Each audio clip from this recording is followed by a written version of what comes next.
Madam सगळीकडे शोधलं कुठंच मिळेना हो. काय झालं? बसा. मुलगा हरवला हो पाणी माझा. घ्या. शांत. किती वर्षाचा आहे? 4थीला हाय. अंगावर कपडे काय घातले त्याने? शाळेचा ड्रेस होता. फोटो वगैरे आहे का मुलाचा? एका विषयात मार्क कमी पडले, नाराज झाला. 2 दिवस झाले काय बी पत्ता नाही त्याचा. शहरात गेला तर कसा मिळेल परत? तू कशी असेल माझं लेकरू? समधी गाव शहर पेंचून काढा साहेब.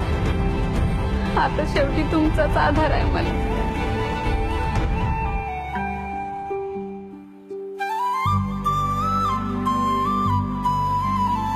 कायद्याचं सरकार, कामगिरी दमदार.